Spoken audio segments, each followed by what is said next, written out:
بسم اللہ الرحمن الرحیم۔ منسا موسیٰ تاریخ انسانی کا امیر ترین شخص۔ منسا موسیٰ سلطنت مالی کا سب سے مشہور اور نیک نام حکمران رہا ہے، جس نے سن 1312 سے سن 1337 تک حکومت کی۔ اسے نہ صرف قرون وسطیٰ بلکہ انسانی تاریخ کا سب سے دولت مند فرد قرار دیا گیا ہے۔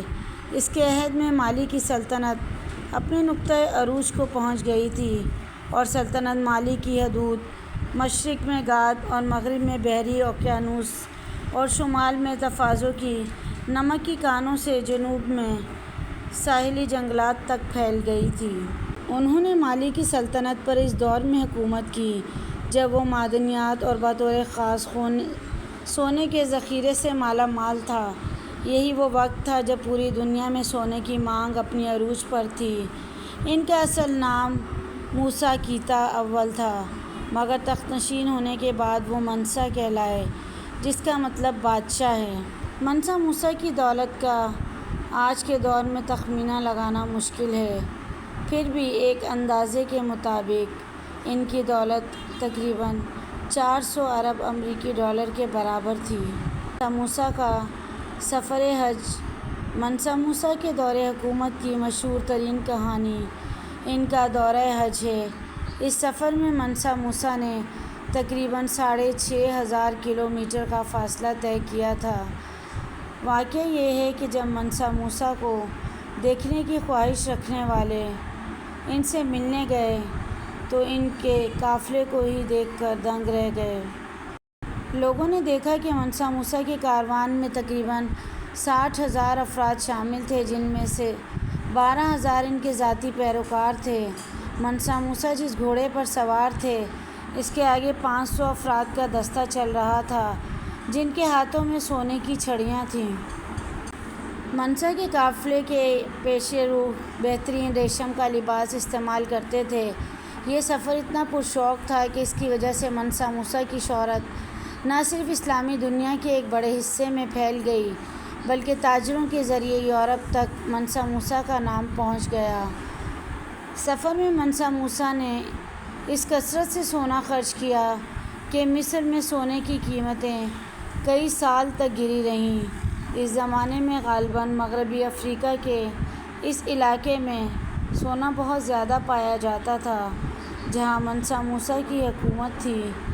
حج کے اس سفر میں منسا موسیٰ کے ہمراہ تقریباً 60,000 فوجی اور 12,000 غلام تھے، جنہوں نے 4 پاؤنڈ سونا اٹھا رکھا تھا۔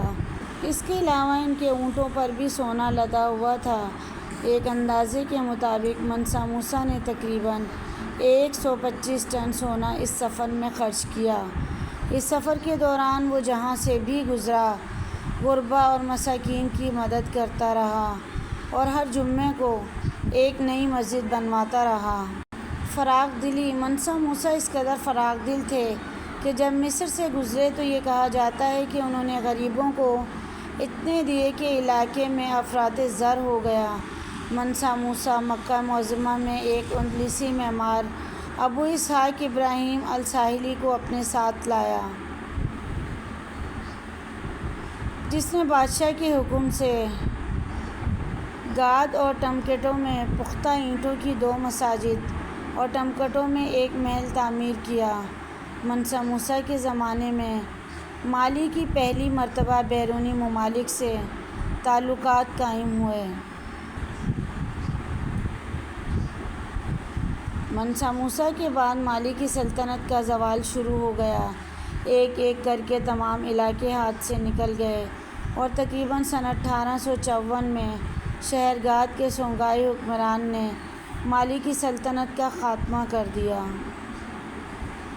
مشہور سیاح ابن بطوطہ نے اسی منسا موسیٰ کے بھائی سلیمان بن ابو بکر کی حکومت کے دوران مالی کی مملکت میں 1 سال سے زیادہ قیام کیا اور ٹمبکٹو کی بھی سیر کی اور علاقے کی مالی خوشحالی اور امن و امان کی تعریف بھی کی۔ ریسرچ 2012 میں سلیبریٹی نیٹ ورتھ نامی ریسرچ سامنے آئی، جس میں دنیا کے 25 امیر ترین افراد کا ذکر کیا گیا ہے۔ منسا موسیٰ کا نام اس فہرست میں آج بھی سب سے اوپر ہے، جبکہ ان کے بعد بل گیٹس کا نمبر ہے۔ اثاثوں کی کل مالیت۔ منسا موسیٰ کے اثاثوں کی کل مالیت ان کے انتقال کے وقت تقریباً $400 بلین تھی، جس کا آج تک کوئی مقابلہ نہیں کر سکا۔ منسا موسیٰ کی اس بے تحاشا دولت کی سب سے بڑی وجہ یہ تھی کہ مالی آدھے سے زیادہ دنیا کو نمک اور سونا مہیا کرتا تھا۔